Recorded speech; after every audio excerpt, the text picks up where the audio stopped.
Banyarwandakazi, iyi ni inkuru ibabaje, ni inkuru yaje kubibabaza umuntu wese waje kuba yumva, ni inkuru yaje kuba ibabaza isi muri rusange. Abantu benshi nta kindi kintu bari kuvuga, nta yindi nkuru iri kuvugwa magingo aya ngaya, ni iyi nkuru iri kuvugwa yuko uyu muryango w'abantu 11 waje cyangwa baje kuba bitaba Imana icyarimwe bari kumwe, aho bari muri bisi maze baza kwitaba Imana bose uko bari 11. Ni inkuru rero yakomeje kugenda ivugisha abantu benshi, ni inkuru ikomeje kugenda ibica bigacika, kuko ni inkuru urabyumva ko nawe ni inkuru yahita ikubabaza nimba nawe uri umuntu ugira umutima.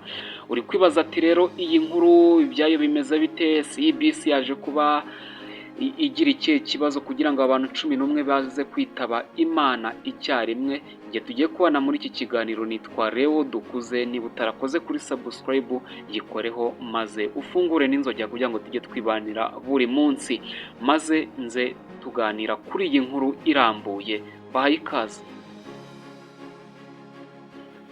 Ni inkuru rero ikomeje kugenda ivugisha abantu benshi isi muri rusange. Ubuyobozi bw'umutwe wa Hamas bwatangaje ko igisasu cyarashwe n'ingabo za Israel maze kigafata bisi muri Gaza, cyahitanye abantu 11 bo mu muryango umwe. Murabyumva, ni ibintu rwose bibabaje, ni ibintu biteye agahinda byabereye muri Gaza, aho igisasu cyaje gufata bisi yari irimo abantu 11 bo mu muryango umwe, maze bose bahita bitaba Imana.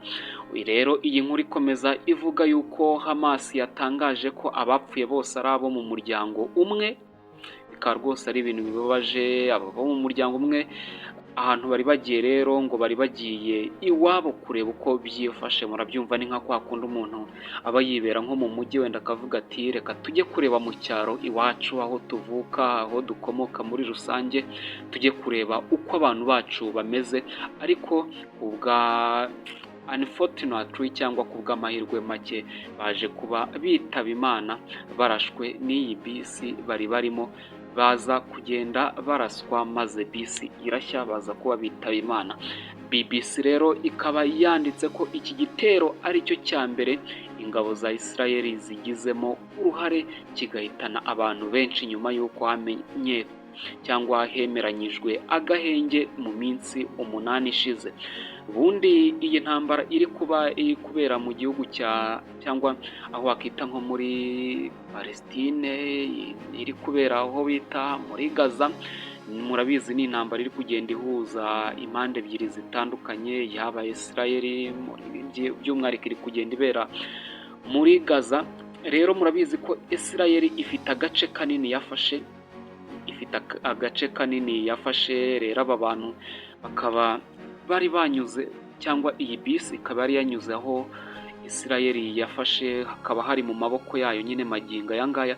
Israel rero ikibabona cyangwa ikibona iyo bisi yahise ifata umwanzuro wo kurasa iyo bisi, kuko yavugaga ati wenda wasanga ari ibyihebe, wasanga ari abaturwanya. Ingabo rero za Israel zatangaje ko abasirikare bazo barashe iyi modoka yakekwagaho ikibi, yari irenze kubera ko nyine yari irenze umurongo w'umuhondo ugaragaza igice Israel igenzura. Israel rero iracyagenzura ibice bingana na 1/2 cya Gaza. Murabyumva rero, ni inkuru ibabaje. Muribaza ati rero uyu muryango byaje kuba bigenda bite?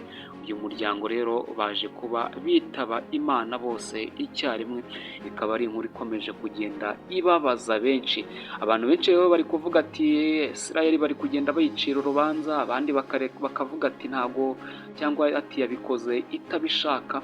Ariko murabyumva ko nyine ni ibibazo rwose, ni inkuru ibabaje, ni inkuru yaje kubibabaza buri muntu wese ku isi muri rusange, kubona bisi y'abantu 11 bo mu muryango umwe by'umwihariko bakaza kuba bitaba Imana bari kumwe.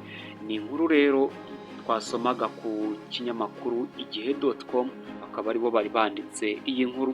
Naho ubundi niba utarakoze kuri subscribe kuri muyoboro wa YouTube witwa Leo TV Entertainment, kora kuri subscribe maze ukore no kuri like niba wakunze iyi nkuru. Nzajya mbagezaho amakuru yose agiye atandukanye.